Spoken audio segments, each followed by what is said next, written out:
शहर बीदर के KARS function hall में कन्नड़ प्रभा दैनिक के बसव प्रभा पुस्तक विमोचन कार्यक्रम का आयोजन किया गया। इस पुस्तक विमोचन कार्यक्रम में BV मल्लिकार्जुन, चन्नबसवा पट्टदेवरू, जिला कलेक्टर गोविंद रेड्डी, अप्पाराव साउदी, गुरुनाथ वड्डे, शाहीन संस्थान के डॉक्टर अब्दुल खदीर, लिंगेश मरखले, अक्का गंगांबिका और अन्य उपस्थित रहे। KP न्यूज के कैमरामैन पपुराज का कवरेज।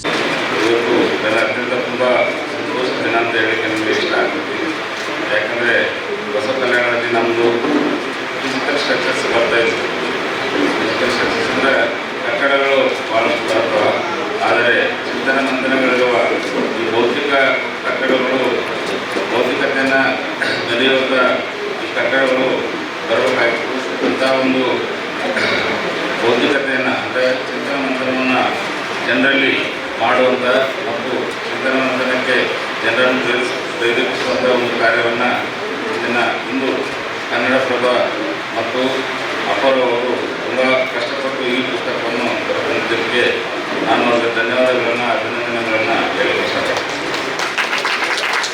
ಇಂದಿನ ಆಧುನಿಕ ಯುಗದಲ್ಲಿ ನಮಗೆ ಸುಧಾರಣಾ ಪಾರ್ಟ್ನರ್ಶಿಪ್ ತುಂಬ ಕಡಿಮೆ ಆಗಿದೆ.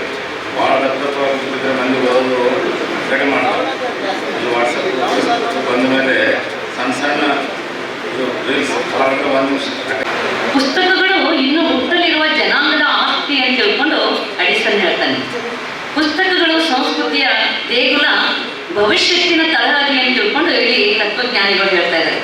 ಇವತ್ತು ಕನ್ನಡಪ್ರಭ ದಿನಪತ್ರಿಕೆಯು ಬಸವಪ್ರಭ ಪುಸ್ತಕ ಲೋಕಾರ್ಪಣೆ ಮಾಡಿದ್ದು ನಮಗೆಲ್ಲರಿಗೂ ಕೂಡ ಬಹಳ ಆನಂದ ತಂದುಕೊಟ್ಟಿದೆ. ಇದು ಅವರು ಮಾಡಿರ್ತಕ್ಕಂಥ ಬಹಳ ದೊಡ್ಡ ಕಾರ್ಯ. ತಾವೆಲ್ಲ ಜೋರಾಗಿ ಚಪ್ಪಾಳೆ ತಟ್ಟಿ ಅವರಿಗೆ ಅಭಿನಂದಿಸಬೇಕು. ಬಸವಣ್ಣವರು ಎಷ್ಟು ಅವ್ರ ಬಳಿ ಸರಳತೆ, ಸಹಜತೆ, ವಿನಯ, ಸಕಲ ಜೀವರಾಶಿಗಳನ್ನು ಪ್ರೀತಿಸ್ತಕ್ಕಂಥದ್ದು, ಅವರು ಎಷ್ಟು ಹೃದಯವಂತಿಕೆ ಇತ್ತು. ಒಂದು ನಡೆದಿದ್ದ ಘಟನೆ, ಆ ಒಂದು ಪಟ್ಟಣದಲ್ಲಿ ಕಸ ಗುಡಿಸ್ಬೇಕಾದ್ರೆ, ಅಲ್ಲಿ ಸ್ವಚ್ಛಗೊಳಿಸಬೇಕಾದ್ರೆ ಒಬ್ಬ ದಲಿತ ವ್ಯಕ್ತಿ ಬಂದು ಆ ಪಟ್ಟಣ ಎಲ್ಲ ಸ್ವಚ್ಛ ಮಾಡ್ತಿದ್ದ.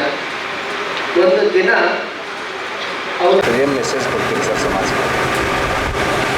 ಕನ್ನಡಪ್ರಭ ಸದಾ ರವಿ ಹೆಗಡೆಯವರ ನೇತೃತ್ವದಲ್ಲಿ ವಿಶೇಷವಾದ ಸಂಚಿಕೆಗಳ ಜೊತೆಗೆ ವಿಶೇಷ ರೀತಿಯಲ್ಲಿ ತರ್ತಕ್ಕಂಥ ಕೆಲಸವನ್ನು ಮಾಡ್ತಾ ಬಂದಿದೆ.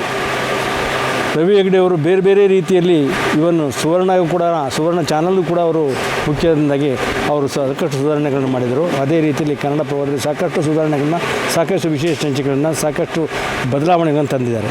ಅದೇ ರೀತಿಯಲ್ಲಿ ಈ ಇದು ಕನ್ನಡಪ್ರಭ ಇವತ್ತು ಬಸವಪ್ರಭ ತರಬೇಕು ಅಂಥೇಳಿ ಆಲೋಚನೆ ಮಾಡಿದಾಗ ನಮ್ಮ ಅಪ್ಪಾರಾವ್ ಅವರು ಬಂದರು. ಅವತ್ತು ಅವರಿಗೆ ಒಂದು ಪ್ರಮೋಷನ್ ಕೊಟ್ವಿ.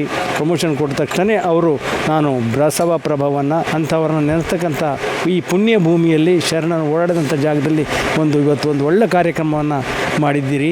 ಹಾಗೂ ಅದನ್ನು ಓದ್ತಕ್ಕಂಥ ಕೆಲಸವನ್ನು ಮಾಡ್ತಕ್ಕಂಥ ಪುಸ್ತಕವನ್ನು ಹೊರತಂದಿದ್ದಾರೆ. ಅಲ್ಪ ಕಾಲದಲ್ಲಿ ಅನೇಕ ಮಹನೀಯರುಗಳನ್ನು, ಲೇಖಕರನ್ನು ಹುಡುಕಿ ಅವರ ಲೇಖನಗಳನ್ನು ತರಿಸ್ಕೊಂಡು ಕೆಲಸವನ್ನು ನಮ್ಮ ಅಪ್ಪಾರಾವ್ ಮಾಡಿದ್ದಾರೆ. ಅವರಿಗೆ ನಿಮ್ಮೆಲ್ಲರ ಪರವಾಗಿ ಹಾಗೂ ಈ ನಾಡಿನ ಜನತೆಗೆ ಹಾಗೂ ಈ ಪುಣ್ಯ ಭೂಮಿಯಲ್ಲಿ ವಾಸ್ತಕ್ಕಂಥ ನಿಮಗೆಲ್ಲರಿಗೂ ಒಳ್ಳೆಯದಾಗಲಿ.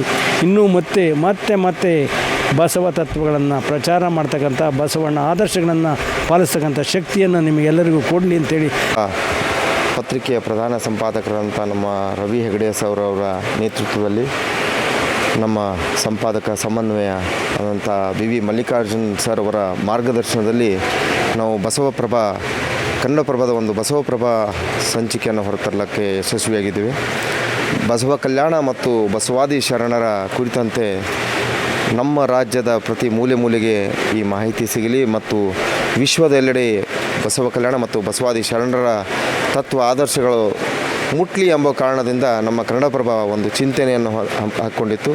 ಆ ಚಿಂತನೆಯಂತಲೇ ನಾವು ಬಸವಾದಿ ಶರಣರ ಕುರಿತಂತೆ, ಅವರ ತತ್ವಗಳ ಕುರಿತಂತೆ ನಾಡಿನ ಖ್ಯಾತ ಲೇಖಕರಿಂದ ಅವರ ಲೇಖನಗಳನ್ನು ತರಿಸ್ಕೊಂಡು ಲೇಖನಗಳನ್ನು ಒಟ್ಟುಗೂಡಿಸಿ ಸಂಪಾದಿಸಿ ಈ ಬಸವಪ್ರಭದಲ್ಲಿ ಕೊಟ್ಟಿದ್ದೇವೆ. ಅದರ ಜೊತೆಗೆ ನಮ್ಮ ಬಸವ ಕಲ್ಯಾಣ ಇಡೀ ಜಗತ್ತಿಗೆ ಮಂಟಪ 600 ಕೋಟಿ ಅಂದ ತಕ್ಷಣ ಅದು ಯಾವ ರೀತಿ ಅಲ್ಲಿ ವಿನ್ಯಾಸ ಆಗಿದೆ, ಅಲ್ಲಿ ಏನೇನು ಬರ್ತಾ ಇದೆ, ಆ ವಿನ್ಯಾಸದ ರೂವಾರಿಯಾಗಿರುವಂಥ ಬಾಬಾ ಸಾಹೇಬ್ ಅವರು ಯಾವ ರೀತಿ ಪ್ರಯತ್ನ ಮಾಡಿದ್ದಾರೆ, ಶರಣರನ್ನು ಮತ್ತೊಮ್ಮೆ ಸ್ಮರಿಸಿಕೊಳ್ಳಕ್ಕೆ ಜನರಿಗೆ ಯಾವ ರೀತಿ ಅನುವು ಮಾಡಿಕೊಟ್ಟಿದ್ದಾರೆ ಎಂಬ ಎಲ್ಲ ಕುರಿತಂತೆ ಕೂಡ ನಾವು ಆ ಪುಸ್ತಕದಲ್ಲಿ ಕೊಟ್ಟಿದ್ದೀವಿ. ಸಾಕಷ್ಟು ರಂಜಾನ್ ದರ್ಗಾ ಸರ್ ಆಗಲಿ, ನಮ್ಮ ಸಬರ ಸರ್ ಆಗಲಿ, ಅಂಬಲಿಗಿ ಸರ್ ಆಗಲಿ, ವೀರಣ್ಣ ದಂಡಿಯವರಾಗಲಿ, ನಮ್ಮ ರಘುಶಂಕರ್ ಬಾತಂಬರ ಸರು, ಗುರುನಾಥ್ ಗಡ್ಡೆಯವರು, ಪಾರ್ವತಿ ಸೋನಾರಿಯವರು ಆದಿಯಾಗಿ ಪ್ರತಿಯೊಬ್ಬರು ಕೂಡ ಈ ಪುಸ್ತಕಕ್ಕೆ ಸಹಕಾರ ಕೊಟ್ಟಿದ್ದಾರೆ.